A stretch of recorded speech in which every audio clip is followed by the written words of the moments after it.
भगवान राम का मंदिर सैकड़ों बरसों के संघर्ष के बाद बन रहा है और हर कोई अपना योगदान देना चाहता है। अब आपको रुपेश से मिलवाते हैं जो रेत पर भगवान राम की प्रतिमा उकेर रखेंगे।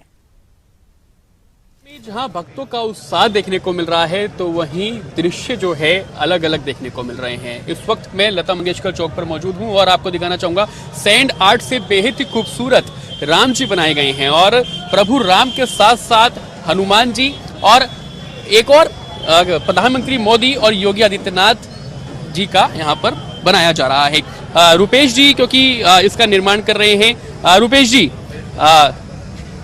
सैंड आर्ट हमने देखी, बेहद ही खूबसूरत सैंड आर्ट है, कैसे आपने बनाई? ये सबका उत्साह है, हमारा भी उत्साह है, सबका मंदिर में श्रमदान है, समर्पण है, मेरा भी समर्पण और श्रमदान है। कलाकृति के बारे में बताऊं तो आपको ये पूरा जब राम सेतु बन रहा था, भगवान जब वनवास में 14 वर्ष के वनवास में थे तो राम सेतु बन रहा था, तब की ये प्रसंग को उकेरा गया है। राम सेतु में जो गिलहरी ने रोल किया था, ठीक उसी प्रकार पूरा देश, कार सेवक और प्रधानमंत्री, मुख्यमंत्री सब लोग कर रहे हैं। तो गिलहरी ने वही समर्पण और सहयोग दिखाया है राम सेतु बनने में। ठीक उसी प्रकार राम सेतु के निर्माण में नल और नील 2 इंजीनियर हुआ करते थे उस युग में, और इस युग में नल और नील का काम कर रहे हैं हमारे प्रधानमंत्री जी और हमारे मुख्यमंत्री जी। तो नल नील के रूप में अपने प्रधानमंत्री और मुख्यमंत्री को दिखाया है। साथ ही सबके दिलों में राम और राममय माहौल हो गया है। पूरे देश में, पूरी दुनिया में भगवान श्री राम के मंदिर की चर्चा हो रही है। उस प्रसंग को दिखाने के लिए भगवान हनुमान जी को बना के और उनके सीने में भगवान राम को हम बनाएंगे। अभी भगवान राम तो वैसे गिलहरी पे लिए हुए दिख ही रहे हैं, लेकिन सबके दिलों में राम आ गए हैं, इसलिए हनुमान जी के दिलों में राम चीरते हुए दिखाएंगे। उसके बाद उधर अपने प्रधानमंत्री मुख्यमंत्री को मंदिर निर्माण के साथ साथ, जैसे चूँकि विश्वकर्मा जयंती के दिन ही हमारे प्रधानमंत्री का भी जन्म दिवस है, तो कहीं ना कहीं प्रधानमंत्री जी भारत को एक शिल्पकार के रूप में देश का निर्माण कर रहे हैं और पूरी दुनिया में भारत को स्थापित कर रहे हैं। इसलिए मैं उनसे प्रेरित होकर और उनकी कलाकृति उकेर रहा हूँ। अच्छा, हम देखते हैं कि समुद्र किनारे तो सैंड आर्ट बहुत देखने को मिलती है, यहाँ किस तरह की चुनौती भी आई आपको?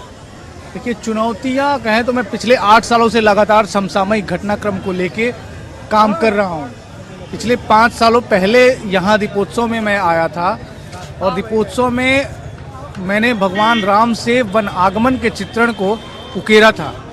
वन आगमन के चित्रण को उकेरते समय मुझे बहुत कठिनाई आई और बहुत सारे चीज़ सीखने को मिला। उस टाइम मैंने ये संकल्प लिया कि जब रामलला मंदिर में स्थापित हो जाएंगे तो मैं दुनिया की सबसे ऊंची रेत कलाकृति बनाकर और वर्ल्ड रिकॉर्ड स्थापित करूंगा।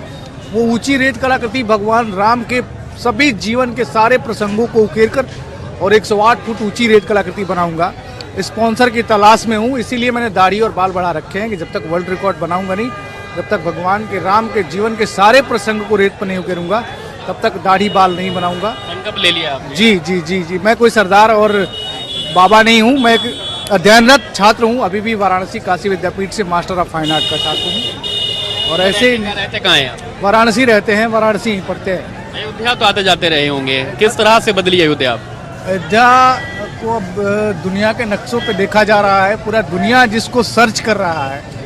और अयोध्या के विकास की गति मैं खुद अपने आंखों से देख रहा हूँ कि अयोध्या का कायाकल्प हो गया। जहाँ भगवान स्वयं आ रहे हैं वहाँ का कायाकल्प के बारे में मैं क्या बताऊँ, वो तो अपने आप बदल रहा है और इतनी तेज गति से बदल रहा है जिसका कोई चर्चा नहीं। दिन रात युद्ध स्तर पे विकास हो रहे हैं और ये मेरा नहीं, ये अयोध्या नहीं, पूरा भारत कह रहा है इस बात को और पूरे भारत इसको मान रहा है। बिल्कुल, देखिए अयोध्या के विकास की चर्चाएं हो रही हैं और रामलला क्योंकि अब विराजमान हो रहे हैं मंदिर में, जिसको लेकर हर तरफ उत्साह देखा जा सकता है। अयोध्या से वीडियो जर्नलिस्ट जितेंद्र शर्मा के साथ करण जय सिंह, खबरें अभी तक।